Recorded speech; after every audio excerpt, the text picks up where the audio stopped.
If you ever find yourself in the Louvre, there's a painting I think you should see. And no, it's not that painting, although the painting I'm thinking of is hung rather close to that famous smiling lady that we've spoken about here before. No, I'm talking about Jacques-Louis David's gigantic neoclassical masterpiece, Leonidas at Thermopylae. When you enter Le Salle des Roues in the Louvre's Denon wing, you cannot miss this painting. The canvas is roughly 4 meters high and over 5 meters in length. That's roughly 13 feet by 17 feet for the metric intolerant among you. It depicts the legendary last stand of the 300 Spartans at the Pass of Thermopylae, one of the best remembered and most heavily mythologized battles in history. You know the one I'm talking about. This is Sparta! Yeah, that battle with those 300 Spartans. Now, I find it interesting that when you visit the Louvre, Leonidas at Thermopylae is one of the first paintings you can encounter after you leave the room that holds the Mona Lisa. Because in many respects, the giant neoclassical painting has the opposite effect of the much-hyped Leonardo portrait, where the Mona Lisa is small, subtle, and enigmatic. Leonidas is big, bold, and brimming with allegorical meaning. But this is typical of the neoclassical style, of which this painting is one of the most famous examples. As the name suggests, neoclassical painting was deeply inspired by the art of the ancient Greeks and Romans. In the late 18th century, classical Mediterranean sculpture, temple paintings, and vase decorations were idealized by a generation of artists who, according to one of the style's greatest proponents, believed that they possessed, quote, a noble simplicity and quiet grandeur, end quote. The neoclassicists sought to revive everything they saw as worthy in the Greek and Roman forms, but then added a certain modern flair and drama to their compositions. For many artists living through the tumultuous and transformative decades of the French Revolution, scenes from the ancient Mediterranean past became rich sources of allegory for their own times. Their message was that we should not only be imitating the art of the Greeks and Romans, we should also be deriving inspiration from their politics, philosophy, and moral virtues. In Leonidas at Thermopylae, the artist dramatizes the moment before the famous 300 Spartans come into contact with the Persian army commanded by King Xerxes. The vastly outnumbered Spartans are assembled between the cliffs of the so-called Hot Gates at Thermopylae. In the distance, Xerxes' Persian army looms. The Spartan camp is filled with activity, but in the center of the composition, we have the Spartan king Leonidas, heroically nude, sword drawn, but in repose, unbothered by the coming battle. He is the calm in the eye of the storm, muscled, elegant, and exuding a certain Spartan resolve. He looks more like a Greek god than any real historical figure. The painter, Jacques-Louis David, has been celebrated as one of the most consequential French artists of the Revolutionary era. Many of his most famous paintings, like The Tennis Court Oath and The Death of Marat, documented and glorified the French Revolution as it was happening. But he also used scenes from antiquity to draw instructive parallels between the past and his own historical moment. You see, David was not simply an artist. He was a propagandist who was knee-deep in the politics of the revolution. He was a proud member of the Jacobin Club and eventually got in deep with Maximilien Robespierre, leader of the most radical and bloody phase of the revolution. In those years, David vigorously pushed for the execution of King Louis XVI and used his artistic talents to glorify the newly declared French Republic. This also meant that he was closely associated with the mass arrests and executions known to history as the Terror. But if you know anything about the French Revolution, then you know it had a way of revolving. By the early 1800s, David, the once unshakable Republican, was now deep in the camp of the man who ended France's first experiment as a republic, Napoleon Bonaparte. In fact, many of the most iconic images of Napoleon were painted by Jacques-Louis David.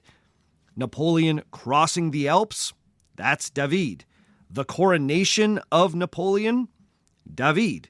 In fact, you can see that one in Le Salle d'Arroux, just a few paintings down from Leonidas. David's heroic neoclassical style that at one point had promoted republicanism, just a few years later was being employed to exalt a new French monarchy. Now, because of that, most of David's art can be neatly divided into clear periods associated with his political affiliations, except, notably, Leonidas at Thermopylae. In fact, you could argue that the meaning of that particular painting evolved more drastically than any other French painting from that period. You see, the Spartans have proved to be surprisingly malleable historical figures, whose legacy has been used and abused by a dizzying array of admirers from every corner of the political spectrum. For instance, in the early 1790s, as France violently shook off its monarchy and established the First Republic, the Spartans were held up as ancient examples of the French Republic's stated virtues: liberté, fraternité, and égalité. The fact that the new revolutionary government found itself at war with a coalition of European powers only strengthened the perceived historical parallels between the new French Republic and Sparta under Leonidas. When France won a surprise victory in 1792 at the Battle of Valmy against the Prussians, it was celebrated as France's Thermopylae. From a revolutionary perspective, all the despotic crowned heads of Europe easily slid into the role of the ancient Persians. In 1793, two popular French plays about the Spartans at Thermopylae cast Leonidas and his 300 Spartans as a brotherhood of heroes, fraternité, who fought for the cause of liberty, liberté, in the face of monarchical tyranny. In one of those plays, a Spartan warrior exclaims, quote, "Insane despots, you will finally know that a few free men are enough to fight and conquer a whole world of slaves." End quote. When Jacques-Louis David started his painting of Leonidas in 1799, he was trying to reconnect with some of that old revolutionary magic. Like I said, the revolution had been revolving. By 1799, Robespierre had been executed, and the new government of the Directory had taken the place of the radical clique of Jacobins with whom David had been closely associated. But France was still at war, and once again a coalition of European allies was closing in on them. It seemed like a good time to re-invoke the memory, or perhaps the myth, of the 300 Spartans. But then, later that year, Napoleon orchestrated his coup d'etat and French politics was upended once again. Now, a giant painting celebrating an ancient figure symbolic of the Republican hatred of tyrants seemed a little out of step with the French political climate. Napoleon apparently dropped some hints that David should abandon the project. But a decade passed, and times changed again. In 1812, as Napoleon's Grande Armée was being forced to retreat from Russia, David once again picked up his brush and started working on Leonidas at Thermopylae. But now, Leonidas was no longer a symbol of the French Republic. He was a historical parallel for Napoleon. Far from being the enemy of kings, Leonidas's kingliness was now being emphasized. Like Napoleon, he was a king and a general who, propaganda would have us believe, remained courageously unmoved even as his enemies closed in around him. Even Napoleon himself came around to the painting. During his dramatic return to power after his exile on Elba, Napoleon began to see himself in Leonidas. After his return to France, the emperor encouraged David to finish the painting, and apparently told the artist that, quote, "I hope that copies of this painting will soon be placed in military schools.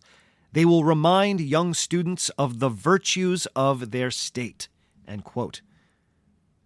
But by the time the painting was finally finished, the revolution had completed yet another turn. Napoleon was gone for good, and Louis XVIII, a restored Bourbon monarch, was back on the throne of France. Now, you would think that, given all that, Leonidas at Thermopylae would once again be completely out of step with the French political climate.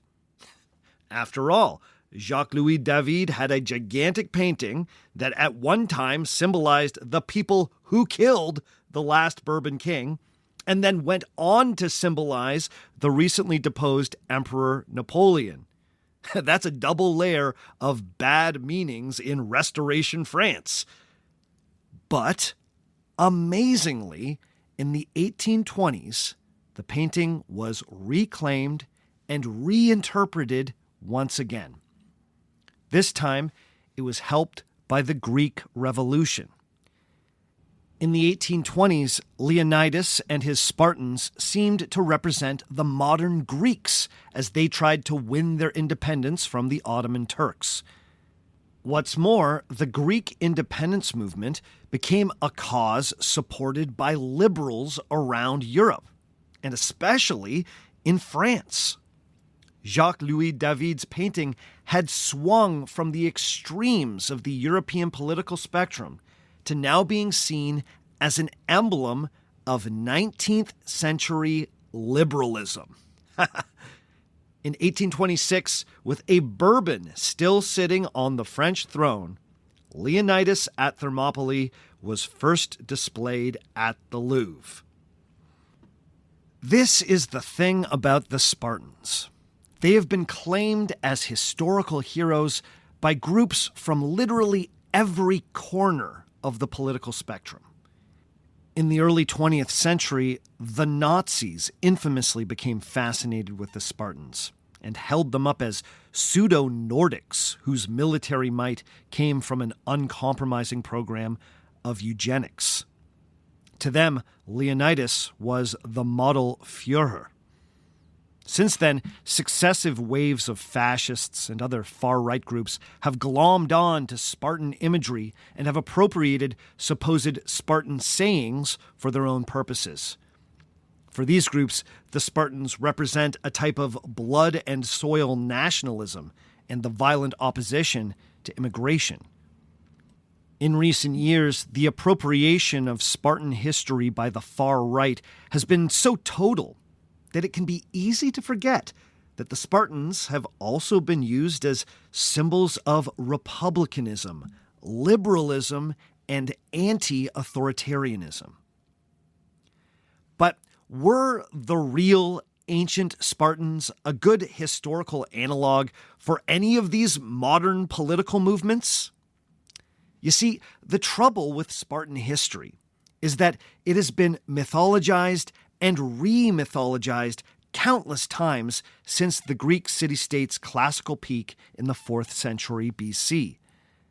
The result is what the influential French classicist François Ollier dubbed Le Mirage Spartiate, or the Spartan Mirage.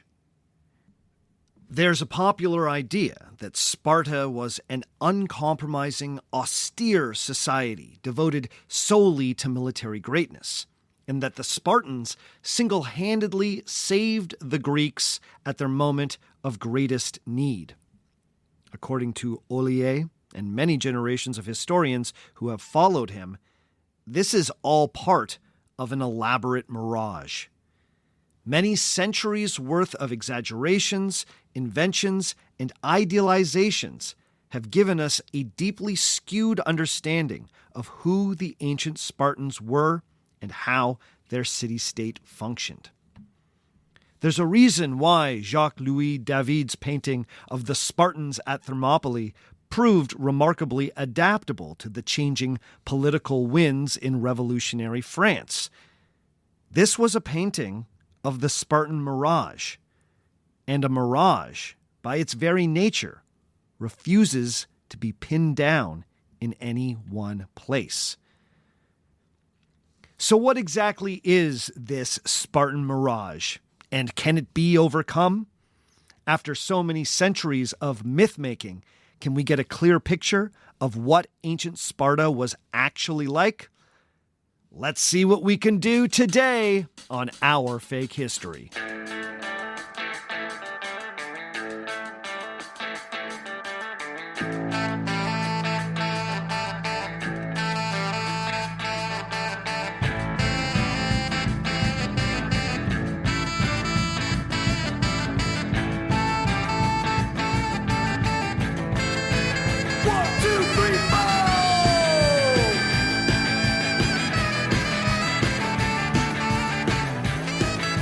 Episode number 225.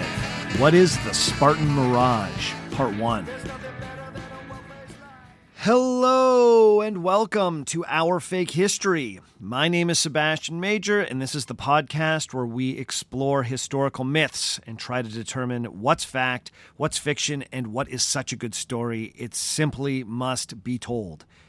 Before we get going this week, I just want to remind everyone listening that an ad-free version of this podcast becomes available to you if you become a patron. Go to patreon.com/OurFakeHistory and start supporting at $5 or more every month to get access to an ad-free feed and a library of patrons-only Our Fake History extra episodes. This includes shows on El Dorado, Merlin, Nikola Tesla, and my upcoming patrons-only show. And one more thing before we dive into our topic today. I want to let you know about something new we are going to be trying on the podcast. Anytime I complete a series, like the recent one we just did on Al Capone, I usually get a bunch of emails, comments on my social media, questions, sometimes corrections that I end up responding to individually. Well, I thought it would be fun to make that stuff more a part of the podcast. So I'm going to start doing bonus podcasts that will come out on the off weeks between series. So that means that the regular episodes will still be out every 2 weeks, but then a little something extra every month or so, depending on how long a series has run, will come out as well. These bonus episodes will give me a chance to talk to the listeners, answer your questions, respond to comments, muse on topics I maybe didn't get a chance to cover on the regular episodes. It's something I'm going to be doing instead of those throwback episodes that I've been putting out in the last year or so. Now, I'm still going to be using the throwbacks when I do my season break at the end of August, but otherwise, we'll do these fun little bonuses. I'm hoping it'll give me more of a chance to connect with you, the listeners, and will give you, the listeners, something brand new to listen to. So, as this series is going along, If you find yourself with questions or comments, send them to me at ourfakehistory@gmail.com, and I will respond to as many as I can in the bonus episode. Patrons, I'm going to set up a special chat for this on the Patreon page, so feel free to send me your questions through that chat. And I should say, questions from my patrons will be given priority. I mean, you're my people. I need to take care of you. The first of these bonus episodes will be dropping on May 13th, 2025. So, while you're listening to this series on Sparta, do not hesitate to send me your thoughts or questions. I'll also be taking questions for our last series on Al Capone as well. Sound like fun? I hope you dig it. We're going to give it a try. This week, we are headed back to ancient Greece to explore one of the most famous and popularly misunderstood Greek city-states. I am speaking, of course, of Sparta. The southern Peloponnesian city has been celebrated as the birthplace of a ferocious and dominant warrior culture.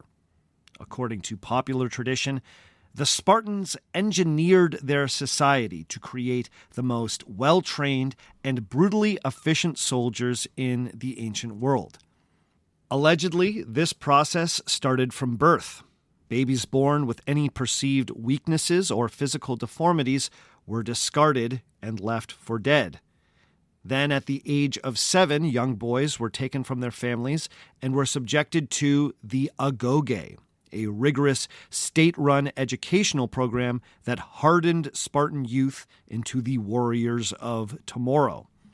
As adults, Spartan men were forbidden from working at anything other than exercising their bodies and improving their skills as soldiers. They dressed simply, ate simply, used iron money instead of silver or gold, and spoke little. But this lifetime of austere discipline and physical training was ultimately worth it, as it created warriors that were unstoppable on the battlefield. Warriors who saved the Greeks during the Greco-Persian Wars, and then came to dominate the Greeks after the Peloponnesian War. Or so goes the tale. This image of the Spartans has been part of our cultural conversation for so long that it's worked its way into our language.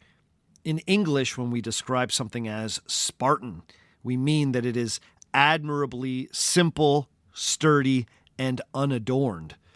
We also use the word laconic to describe someone who speaks in a way that is straightforward, uncluttered, and to the point. Laconia being the region of Greece where Sparta was located. And for the record, I have never once been accused of being laconic. The rigorous and uncompromising nature of classical Sparta has fascinated history lovers for centuries.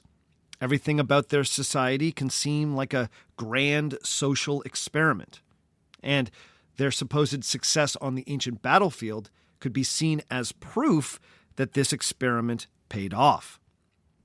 But in the 1930s, a pioneering French classicist named François Ollier published a book that completely turned the study of ancient Sparta on its head. This was Le Mirage Spartiate, or the Spartan Mirage. In the book, Ollier argued that for centuries, historians had been getting the Spartans wrong. Specifically, the popular understanding of Sparta has been shaped by distortions and inventions found in the historical sources dating back to the earliest times. This was partially due to the fact that the Spartans left behind so few written records and accounts in their own words, especially when compared to fellow classical Greeks like the Athenians.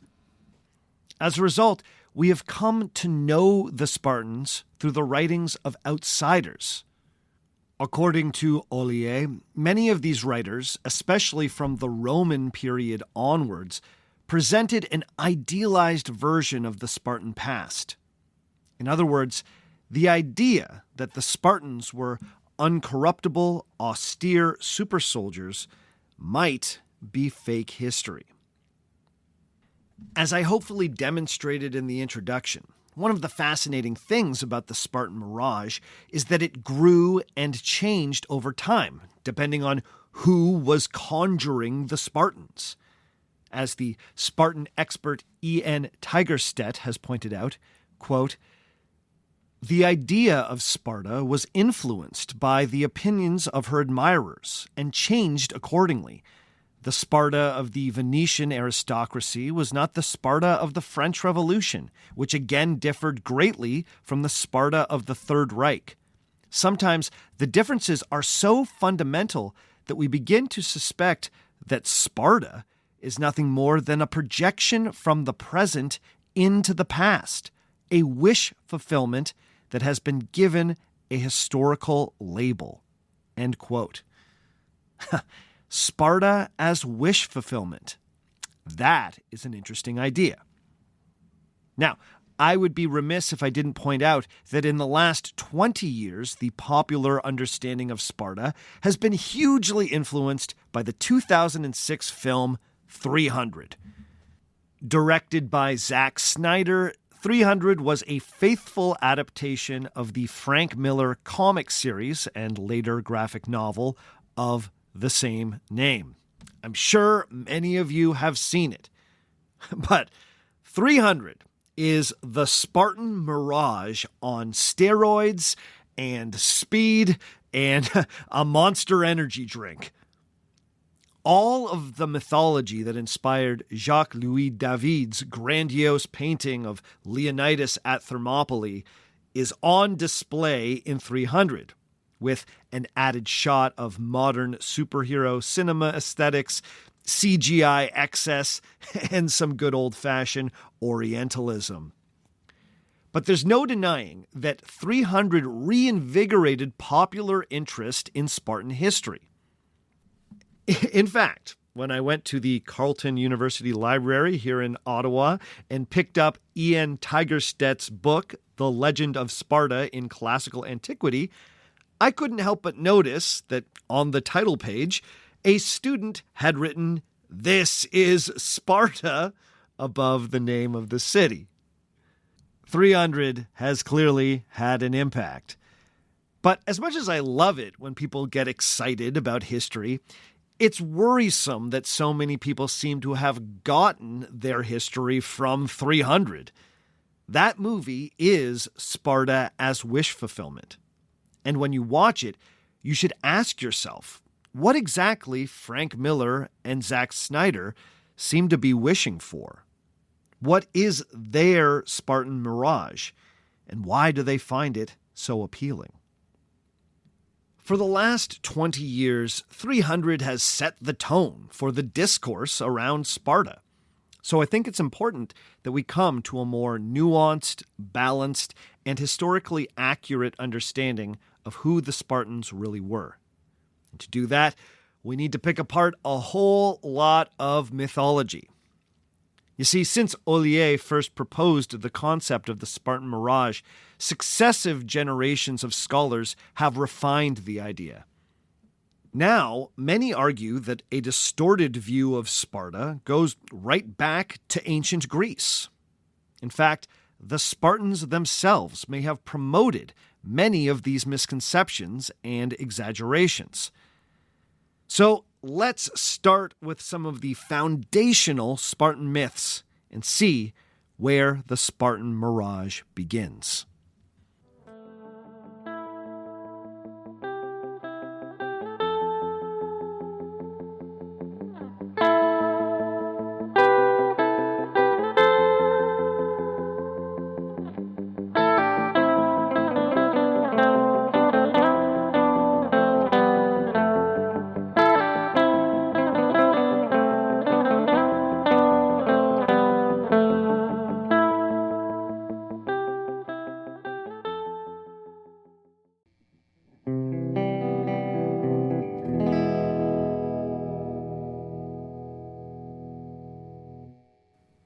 In the first chapter of his tour de force book, The Legend of Sparta in Classical Antiquity, the historian E.N. Tigerstedt warns his reader that, quote, "The greatest hindrance to any real insight into the history of Sparta and of the Spartan legend is the deliberate attempt to envelope itself and its past in an obscurity of its own making.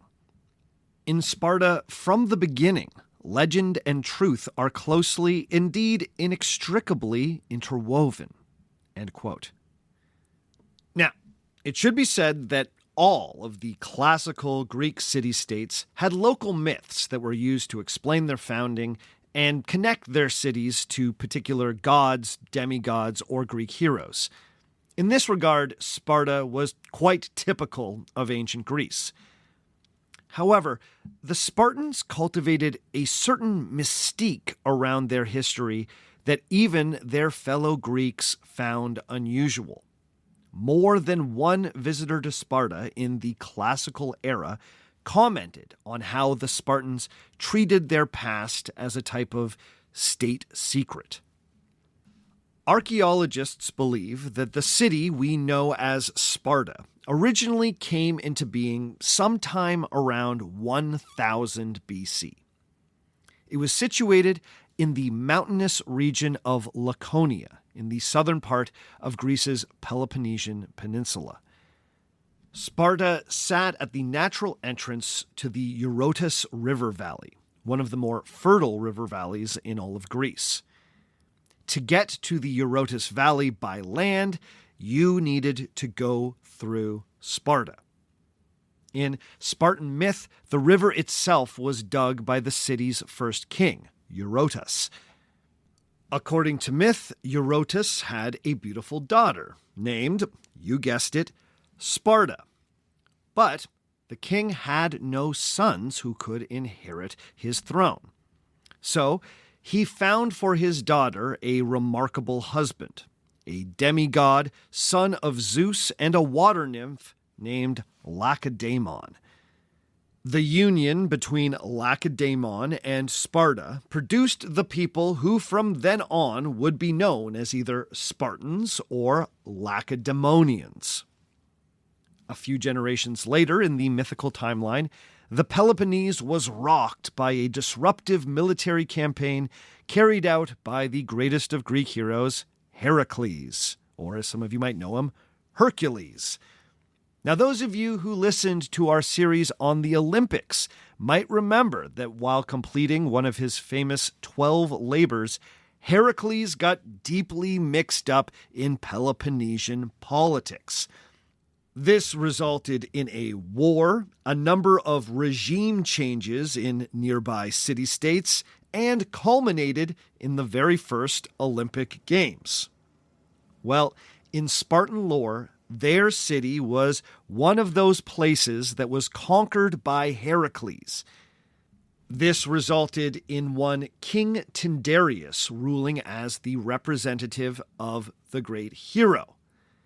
Now, this might seem like a weird mythical sidebar, but for the Spartans, this encounter with Heracles would prove to be very important. Now, one of the interesting quirks of Spartan government that survived for centuries was the institution of having two kings who ruled concurrently. Nowhere else in ancient Greece do you see this specific form of government, sometimes called a diarchy. Now, archaeologists have pointed out that the earliest physical evidence found at Sparta suggests that the city originally was two distinct villages that at one point amalgamated into one big city. It's been guessed that this merger may have birthed the institution of two kings, each one representing one of the original villages. But, Spartan myth has a different explanation. In the Spartan story, mythological twins are a repeating motif. The wife of Tyndareus was the mythical Leda, as in Leda and the Swan. For those that don't know, Leda's story is one of the more disturbing tales in Greek myth. The story goes that she was sexually assaulted by Zeus in the form of a swan.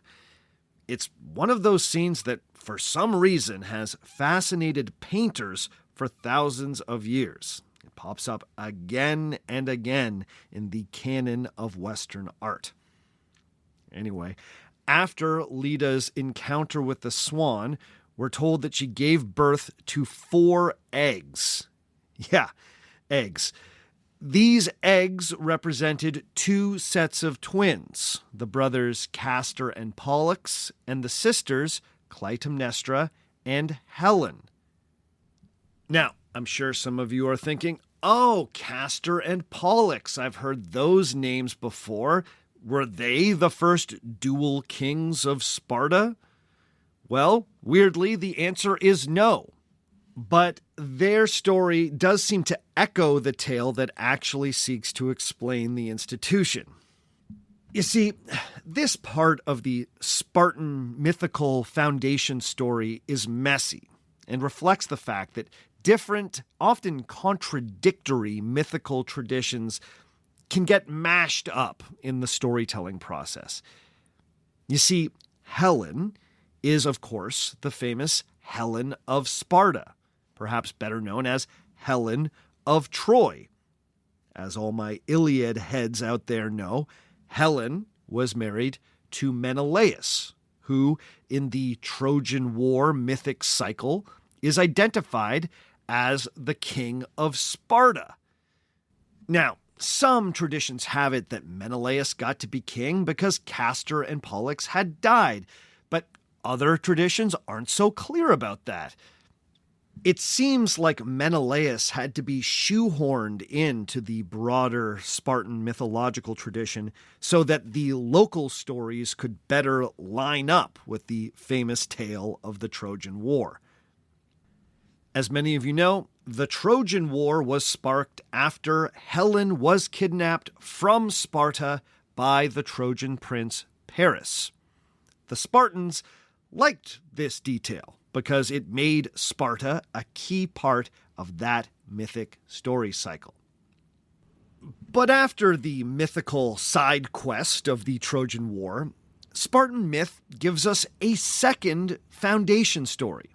This is sometimes called the return of the Heraclids. The story goes that after the fall of Troy and the end of the Age of Heroes, the descendants of Heracles, who had been living in exile in the far north of Greece, returned to the Peloponnese. These great-grandchildren of the demigod came with an army at their backs to claim what they believed to be their birthright, namely the kingship of a number of Greek cities, including Sparta. In Sparta's case, we're told that a pair of Heracles' descendants were twins, and they both believed that they were entitled to the kingship of Sparta. The issue was that typically the older brother would have the right to the inheritance. But in this case, the mother of the twins couldn't remember which of them was born first. So she did what every pious Greek would do at the time. She consulted the oracle at Delphi. Interestingly, the oracle came back with the advice that both twins should rule together. And so the institution of the diarchy was established. For centuries in Sparta, the two kingships were held by 2 dynasties known as the Aeaeids and the Europontids. The kings were drawn from those 2 families and no others. Now, what's fascinating about the return of the Heraclids is that the myth seems to reflect some real history. After the Mediterranean Bronze Age collapse, Greece experienced an influx of new migrants, primarily from an ethnic group known to history as the Dorians. It's not exactly clear where the Dorians originally came from, but they seem to have entered Greece from the Balkans region. The Dorians had their own language and distinct cultural traditions that were different from the Bronze Age Proto-Greeks we typically call the Mycenaeans. What we think of as archaic and classical Greek culture was deeply affected by this Dorian migration. Now, interestingly, the Spartans identified themselves as ethnically Dorian, which, from one perspective, could suggest that their ancestors were not the original people of Laconia. But the myth of the return of the Heraclids helped smooth over that uncomfortable idea by making the Spartan leadership descended from Heracles, the most Greek of Greek heroes. The Dorians were simply the army at the Heraclids' back. In this way, the Spartans could be both Dorians, and the kings of Sparta could be ethnically Achaean, that is to say, unimpeachably Greek. So, these were the mythic traditions that the Spartans used to explain their ethnic identity and their connection to Laconia. But none of this stuff really explains why we have this image of Sparta as the home of these austere super warriors. Now, there is a tradition that seeks to explain that, but this is where we move into that blurry space where myth and history combine. You see, the figure that is most associated with turning Sparta into something Spartan is a man known as Lycurgus, sometimes called Lycurgus the Lawgiver. You will often read that the Spartans credited Lycurgus with transforming their society and creating a constitution and code of laws that made them into who they were. But the frustrating thing is that we get that information from people who were not Spartan. The Spartans wrote very little down, and as such, we do not have a single Spartan source that describes the life and impact of Lycurgus. What's more, we have no written record of the constitution and law code that Lycurgus allegedly implemented in the city. The story goes that one of Lycurgus's commands was that his laws were never to be written down, so that the Spartans would commit them all to memory. This creates a situation where everything we know about the Spartan constitution, legal code, education system, and prescriptions for daily life are based largely on hearsay. Man, that's crazy. This is truly the start of the Spartan Mirage. The Spartan system that so many later people would idealize or vilify has been communicated to us by foreign writers who at best heard about it from famously tight-lipped Spartan informants. At best. One of our key early sources is our old buddy Herodotus of Halicarnassus, father of history, father of lies. Good to have you back, bud. The Greek historian Xenophon also gives us descriptions of Lycurgus and his laws. Between the two of them, we get a sense of how Lycurgus and his constitution were likely perceived in most of Greece in what we call the classical era. That is, around the 400s BC. But the most detailed source on Lycurgus and his laws comes from a Roman writer, Plutarch. Now, Plutarch has come up on this podcast a few times before, as he's been one of our key ancient sources on previous episodes. As you might remember, Plutarch was a Roman Greek who was writing in the 1st and 2nd centuries AD. That means he was writing a solid 500 years after Herodotus and Xenophon, and potentially 1,500 years after when Lycurgus was supposed to have lived. It's also worth noting that Plutarch writes about Lycurgus in a work called Parallel Lives, where the author paired the biographies of famous Greeks with those of famous Romans. Parallel Lives uses these biographies to teach specific lessons about leadership, morality, and civic virtue. This means that while Plutarch is generally accepted as being a scrupulous researcher, he's also using these stories to make a point. So, given how late Plutarch was writing and the general thrust of his project with Parallel Lives, what he tells us about both Lycurgus and the Spartan state needs to be handled with care. That doesn't mean that Plutarch is completely unreliable, but if a detail about Sparta appears in Plutarch and nowhere else, then there's a higher probability that it is a myth.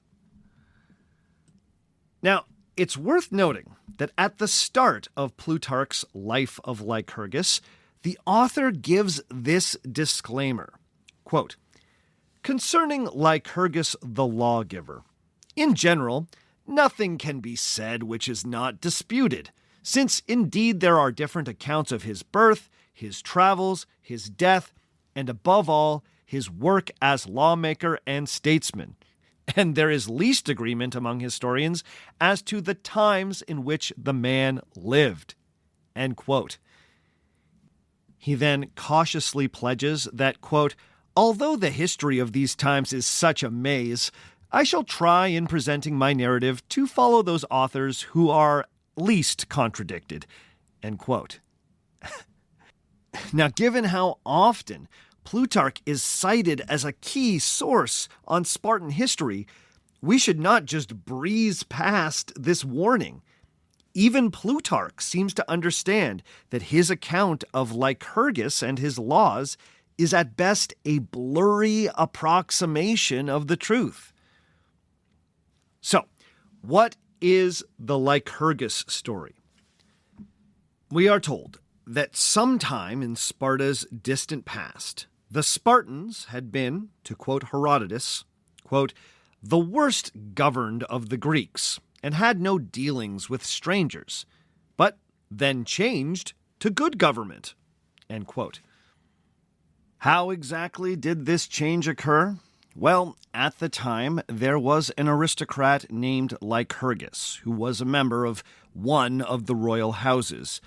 Which one is hotly debated. He was acting as the regent for his young nephew, who had recently become one of Sparta's kings. Worried that his city was descending into political chaos, Lycurgus set out on a mission to learn as much as he could about good governance. Now, in some versions of the story, he went first to the island of Crete, where he discovered a very orderly and well-run government. Then he went to Ionia, that is, the Greek settlements in what is today Western Turkey, and there he observed cities that were decadent and corrupt. This fact-finding mission helped him develop a new constitution and set of laws for Sparta. However, in another version of the story, we're told that Lycurgus went directly to the oracle at Delphi and was given the Spartan constitution by the priestess there, known as the Pythia, who in turn channeled it directly from the god Apollo. Plutarch combines these traditions and tells us that Lycurgus traveled abroad, devised a new constitution, and then had it approved by the oracle. Anyway, after visiting the oracle, Lycurgus returned to Sparta and set about convincing the people to adopt these new directives. In some versions of the story, the Spartans do this readily. In other versions, Lycurgus needs to do a bit of clever politicking to get his reforms across the line. In yet another version, there's a straight-up rebellion on the part of the aristocrats who do not want to change, and a small-scale civil war breaks out in Sparta. But in the end, the laws of Lycurgus are ultimately adopted, and Sparta is transformed forever.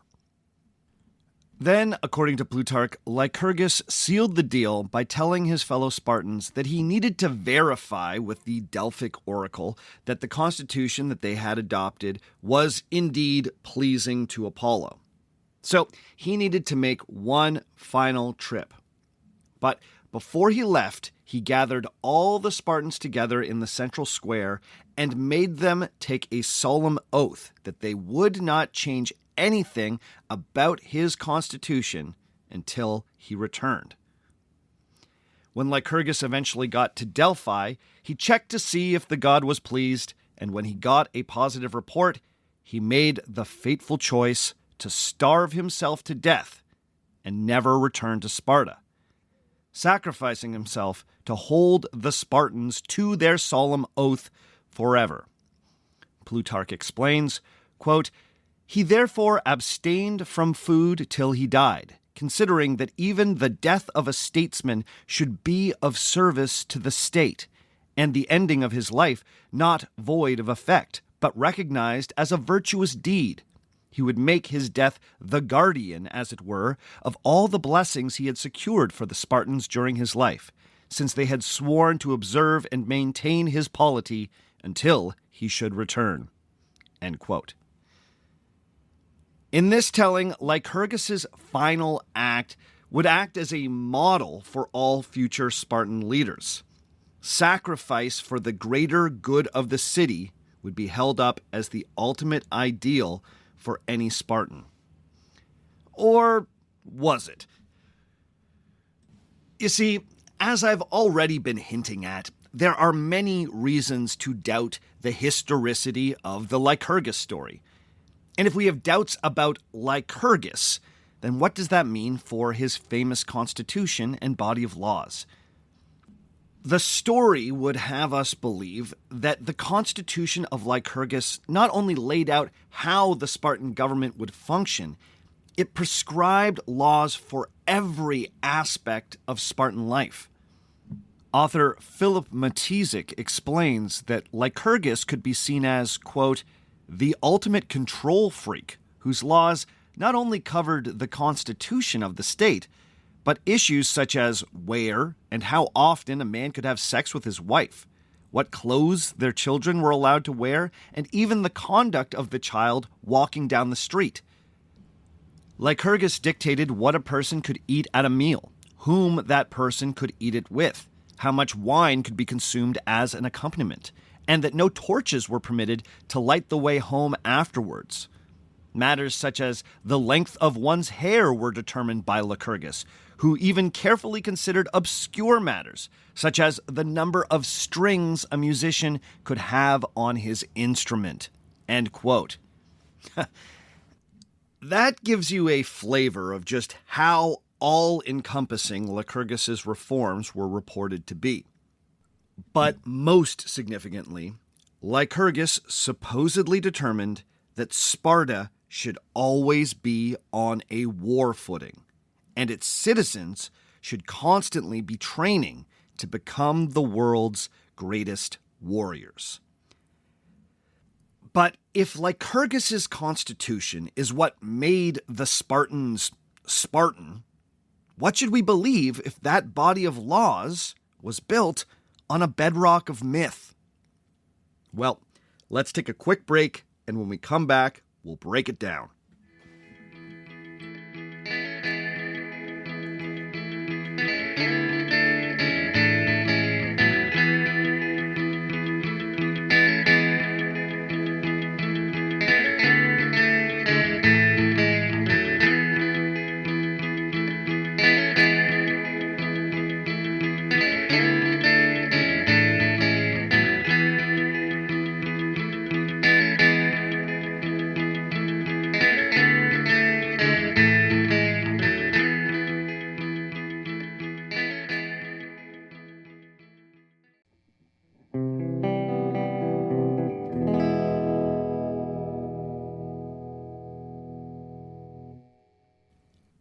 The first issue with the Lycurgus story is that it's almost impossible to place it on the historical timeline.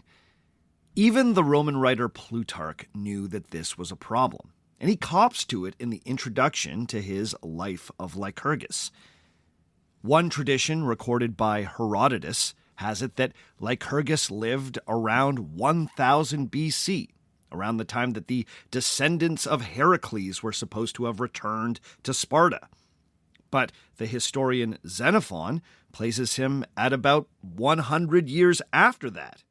And the Greek historian Thucydides believes that he lived 100 years after that. The philosopher Aristotle believed that the real Lycurgus lived sometime around the first Olympiad. You might remember from our Olympics series that there was a decorative discus allegedly kept at Olympia that commemorated the first games with Lycurgus's name on it. That would place the life of Lycurgus around 776 BC. But as Plutarch admits, all of these traditions contradict one another, and there doesn't seem to be much evidence to support the validity of any of them.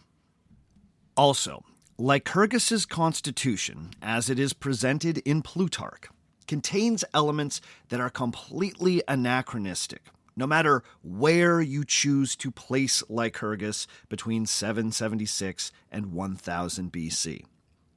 For instance, one of Lycurgus's laws was that the Spartans should never use silver or gold coins because they would lead to a corrupting love of money. Instead, Lycurgus decreed that commerce should be conducted with specially made iron coins, which he insisted would keep the Spartans from becoming greedy or money-grubbing. Now, there is some evidence that the Spartans may have used a form of iron currency at one point in their history. However, even if we use the most recent dates given for the life of Lycurgus, and that is the mid-7th century BC, that means that the lawgiver lived a solid century before the first coinage of any kind appeared in Greece. There is no evidence that the Greeks had coins before the 6th century. How could Lycurgus ban gold coins if they didn't exist yet? The earlier you place Lycurgus on the timeline, the more ridiculous this anachronism becomes. And this gets us to the heart of the Lycurgus problem. He is likely an example of an invented tradition. Now, if you're a patron and you listened to the recent extra episode that we featured from History on Fire, then you're already well schooled on the concept of the invented tradition. But for everyone else, the term invented tradition was coined by the influential historians Eric Hobsbawm and Terence Ranger. It was popularized in a famous book of essays they edited called What Else? The Invention of Tradition. In broad strokes, an invented tradition is when a relatively new tradition is given the veneer of ancientness to make it seem more important, authentic, or steeped in meaning. We've explored many examples of this on the show before. For instance, the modern Olympic torch relay with all of its faux ancient Greek pageantry is a textbook example of an invented tradition. Well, Lycurgus might be similar, and here's how.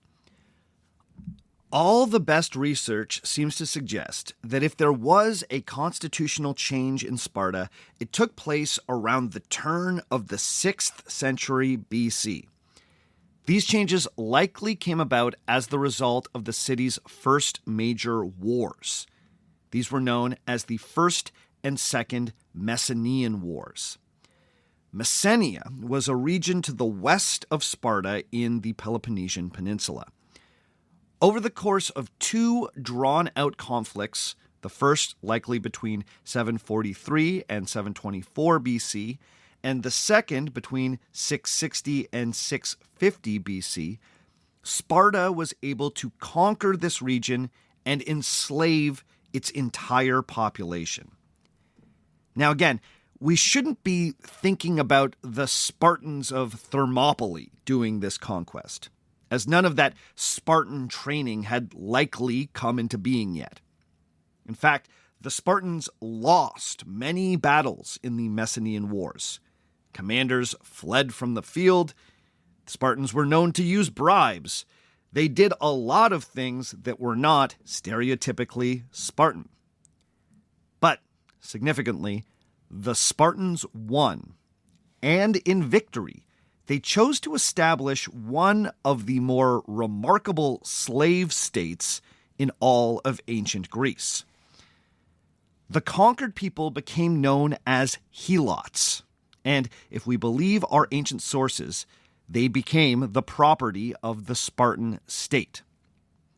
After the wars, the lands of Messenia, or Messenia, were divided among a group known as the Spartiates. This was essentially the Spartan aristocracy.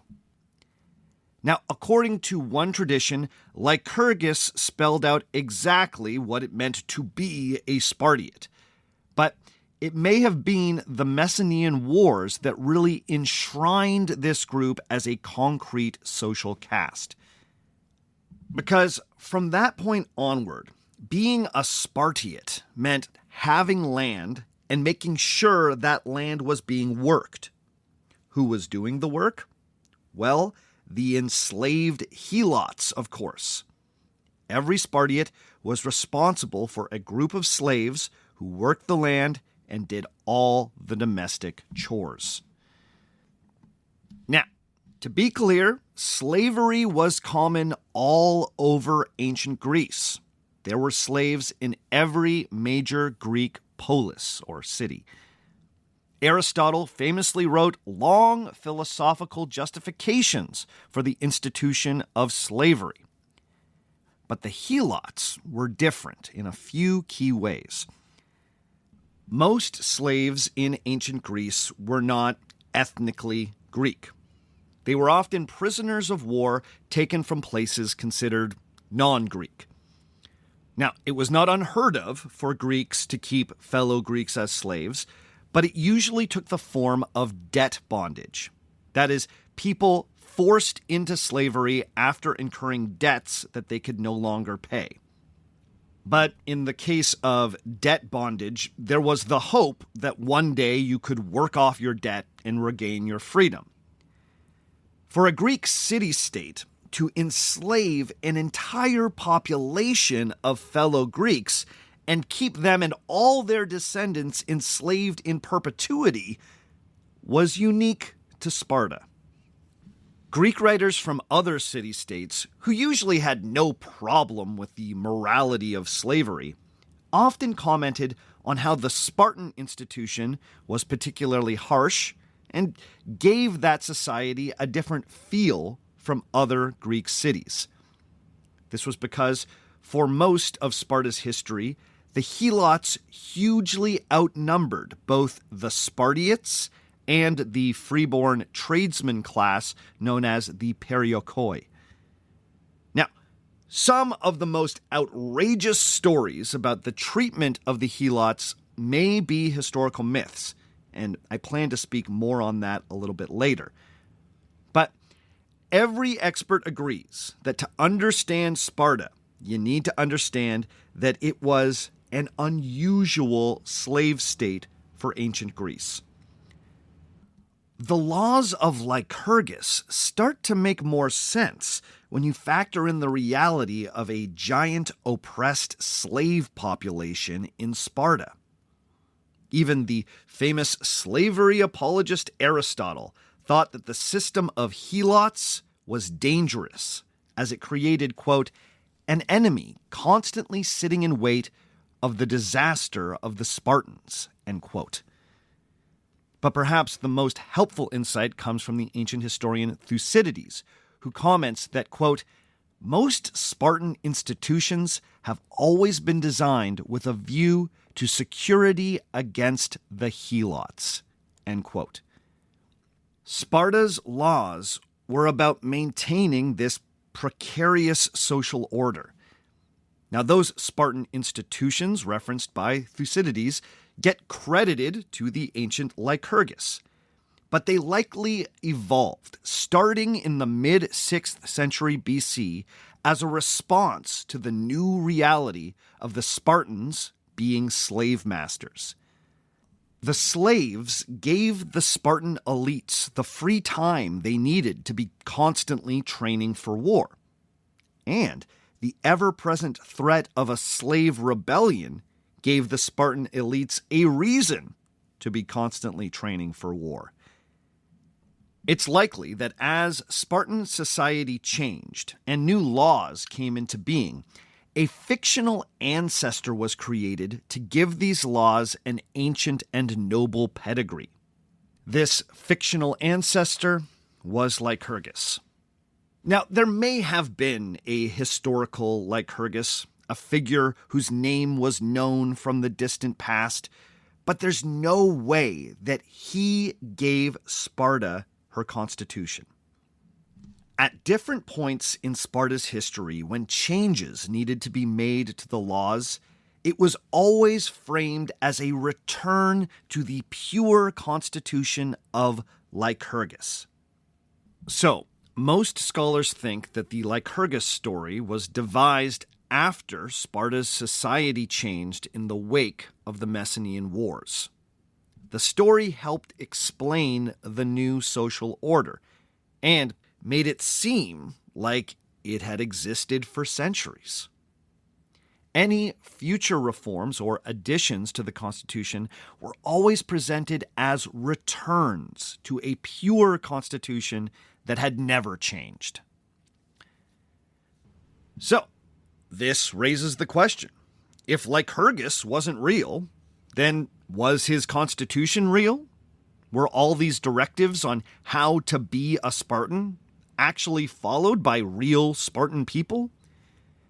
Well, the answer seems to be sometimes yes and sometimes no. Now, over the course of the rest of this series, I plan on breaking down which of these laws were likely real and which were likely myths. But before we wrap up today, I would like to tackle one of the most notorious Spartan practices that apparently came from the constitution of Lycurgus. You may have heard that the Spartans were early eugenicists who used a selective breeding program and uncompromising standards for their offspring to ensure the quote-unquote purity of their elite warrior society. We're told that they did this by killing any infants they deemed to be physically compromised. In other words, children who may have had disabilities or who were judged to be unacceptably weak were left for dead. This information comes from one source and one source only, Plutarch. Here is the notorious passage. Quote, "A child was not reared at the will of the father, but was taken and carried by him to a place where the elders of the tribes officially examined the infant, and if it was well built and sturdy, they ordered the father to rear it, and assigned it one of the 9,000 lots of land. But if it was ill-born and deformed, they sent it to the so-called apothete, a chasm-like place at the foot of Mount Taygetus, in the conviction that the life of which nature had not well equipped at the beginning for health and strength was of no advantage either to itself or the state. On the same principle, the women used to bathe their newborn babies not with water, but with wine, thus making a sort of test of their constitutions. For it is said that epileptic and sickly infants are thrown into convulsions by the strong wine and lose their senses, while the healthy ones are rather tempered by it like steel and given a firm habit of body." End quote. This passage, which Plutarch tells us reflects the laws of Lycurgus, has for centuries been focused on by some of history's most despicable people. The Nazis were noted enthusiasts of ancient Sparta, and they were particularly fond of Spartan practices such as the one described in that passage. This Spartan example was used to help justify Nazi eugenics programs and their own murderous attempts to bring some form of imagined purity to the Third Reich.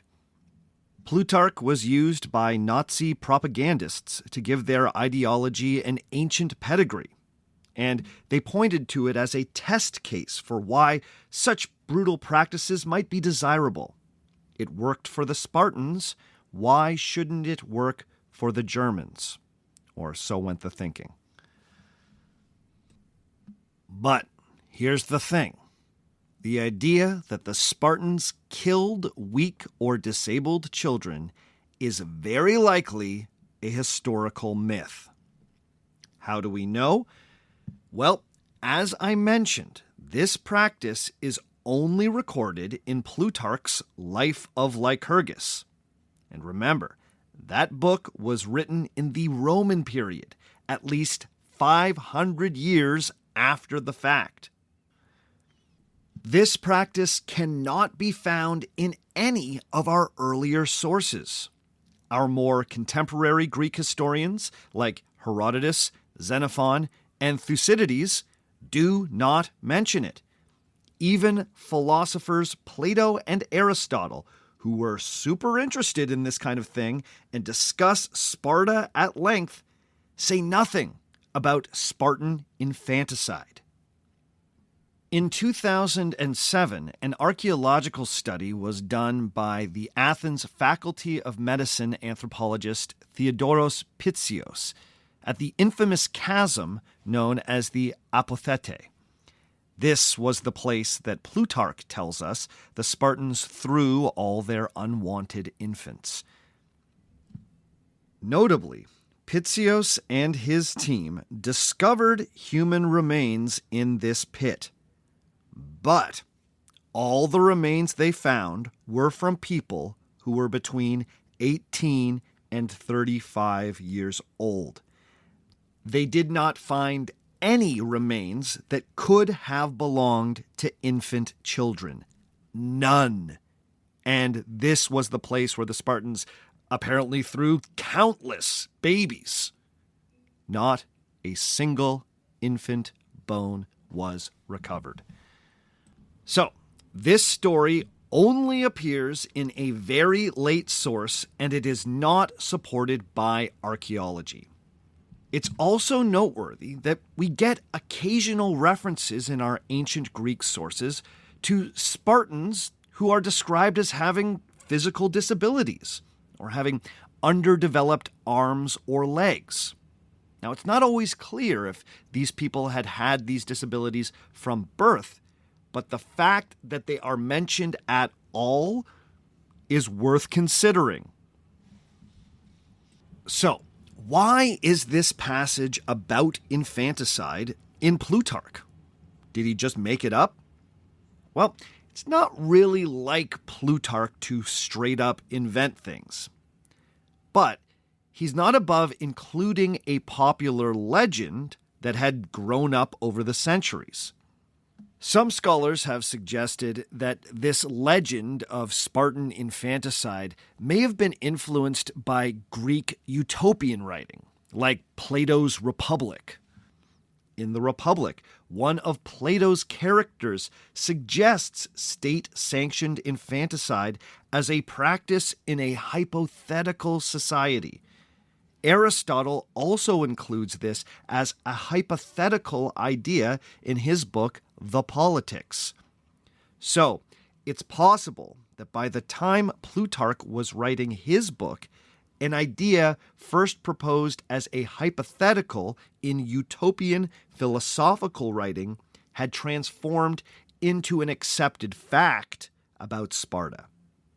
Since Lycurgus's constitution had never been written down, Plutarch had no way of confirming this. But there is very little evidence that the Spartans had an ancient eugenics program. Eat it, the Nazis. So, if one of the most widely discussed Spartan cultural practices was in fact a historical myth, then what else about the Spartans is made up? Is it all just a Spartan mirage? Okay, that's all for this week. Join us again in 2 weeks' time when we will continue our look at the ancient Spartans. Before we go this week, I just want to remind everyone that if you got questions, they could be featured in an upcoming bonus episode. So if you heard something, you're like, what's up with that? Send it to me in an email. Patrons, send it to me through the Patreon system. And speaking of patrons, as always, I need to give some very special shout-outs. Big ups to Stephen Grant, to Michael, to Eero, to Christina R. Thomas, to Brandon Willis, to Kaylee Priest, to Peter Wiley, to John Emery, to Rue, to Julio Sanchez, to Skylar K, to Nicole Schnee, to Lisa G, to Christian Homan Hansen, to Chris Liu, to Jeff, to Robert Simpson, to Eric Pratt, to Narco Syndicalist, to Dean Van Elderen, Cameron Jezerick, and to Mekaru X. All of these folks have decided to pledge $5 or more on Patreon, so you know what that means. They are beautiful human beings. Thank you for your support. But hey, if you want to support this podcast for free, you know what you can do? Head to Apple Podcasts, Spotify, or any app that allows you to rate and review your podcasts and give us a 5-star review. If enough of you go out there and do this, it will really help the show. So if you want to support us and you don't really have the extra money to be a patron, go give a 5-star review and tell your friends to do it too. Also, make sure you are properly subscribed. This is especially important for Apple Podcast users. Make sure you are properly subscribed to the show with automatic downloads turned on. It makes a difference. If you want to get in touch with me, please send me an email at ourfakehistory@gmail.com. You can find me all over social media at ourfakehistory. We're talking Instagram at ourfakehistory. We're talking TikTok at ourfakehistory. We're talking Blue Sky at ourfakehistory. Go to our YouTube channel and check out our YouTube videos. Just search for Our Fake History on YouTube. As always, the theme music for the show comes to us from Dirty Church. Check out more from Dirty Church at dirtychurch.bandcamp.com. And all the other music you heard on the show today was written and recorded by me. My name is Sebastian Major, and remember, just because it didn't happen doesn't mean it isn't real.